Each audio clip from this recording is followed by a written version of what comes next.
Hello friends, എല്ലാവർക്കും പുതിയൊരു പ്രൊമോയിലേക്ക് സ്വാഗതം. വരാനിരിക്കുന്ന കഥയിൽ യശോദ മുത്തശ്ശിയോട് പറയുന്നുണ്ട്, ക്ഷേത്രനടയിൽ ഇരിക്കുന്ന പെണ്ണിനെ കാത്തു രക്ഷിക്കേണ്ടത് അവളുടെ താലിയാണെന്ന്. പ്രിയങ്കയുടെ കഴുത്തിൽ അങ്ങനെ ഒരു താലി ഇല്ലല്ലോ എന്നൊക്കെ മുത്തശ്ശിയോട് പറയുന്നുണ്ട്. പിന്നീട് കാണിക്കുന്നത് പ്രിയങ്ക വീട്ടിൽ നിന്നും ഇറങ്ങി പോവുകയാണ്. ലെറ്റർ എഴുതി വെച്ചിട്ടാണ് പോകുന്നത്. പ്രിയങ്കയെ കൊണ്ടുപോകാനായിട്ട് കൂട്ടുകാരനും കാത്തു നിൽപ്പുണ്ടായിരുന്നു. പ്രിയങ്ക കൂട്ടുകാരനോട് പറയുന്നുണ്ട്, ഞാൻ വലിയൊരു സെലിബ്രിറ്റി ആയതിനു ശേഷം ഈ പടി കയറി വരണമെന്നൊക്കെ. പ്രിയങ്ക എഴുതി വെച്ചിരിക്കുന്ന ലെറ്റർ മുത്തശ്ശിയും യശോദയും തിരുമേനിയും എല്ലാം കാണുന്നുണ്ട്. പ്രിയങ്ക വീട് വിട്ടുപോയത് അറിഞ്ഞിട്ട് എല്ലാവരും സങ്കടപ്പെട്ട് നിൽക്കുകയാണ്. യശോദ രാധികയോട് പറയുന്നുണ്ട്, പ്രിയങ്ക നമ്മളെ ചതിച്ചെന്ന്. മുത്തശ്ശി അപ്പോൾ സങ്കടത്തോടെ പറയുന്നുണ്ട്, നമ്മളെ എല്ലാവരെയും ഇവിടെ കൊണ്ടെത്തിച്ചിട്ട് അവള് പോയി കളഞ്ഞല്ലോ എന്നൊക്കെ.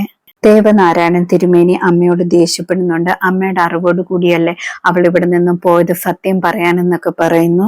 തിരുമേനി പ്രിയങ്കയെ അന്വേഷിച്ച് പോകുന്നുണ്ട്. രാധിക പൂജാമുറിയിൽ പോയിട്ട് അച്ഛന് പ്രിയങ്കയെ കണ്ടെത്തി കൊണ്ടുവരാൻ പറ്റണമെന്നൊക്കെ പറഞ്ഞ് പ്രാർത്ഥിക്കുന്നു. അതേ സമയത്ത് പ്രിയങ്ക ഷൂട്ടിങ്ങിന്റെ സ്ഥലത്താണുള്ളത്. അവിടെ എല്ലാവരും കൂടെ പ്രിയങ്കയ്ക്ക് നല്ല സ്വീകരണമൊക്കെ ഒരുക്കുന്നുണ്ട്. കണിമംഗലത്ത് കൽപ്പന മനസ്സിലാക്കുന്നുണ്ട് പ്രിയങ്ക ഈ വീട്ടിലില്ലെന്ന്. പ്രിയങ്ക ഇല്ലെന്ന് മനസ്സിലായ ഉടനെ തന്നെ കൽപ്പന മുത്തശ്ശിയോടും വരനോടും കാര്യമൊക്കെ പറയുന്നുണ്ട്.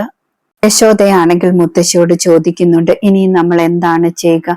കണിമംഗലത്തുകാരിപ്പോൾ പൂജയുടെ കാര്യത്തിനായിട്ട് വരും, നമ്മൾ മോളില്ലെന്ന് എങ്ങനെ പറയുമെന്നൊക്കെ ചോദിക്കുകയാണ്. അതേ സമയത്ത് രാധിക പൂജാമുറിയിൽ പ്രാർത്ഥനയ്ക്കായിട്ട് ഇരിക്കുന്നുണ്ട്. സാരി തുമ്പുകൊണ്ട് മുഖം മറച്ചിരിക്കുകയാണ്.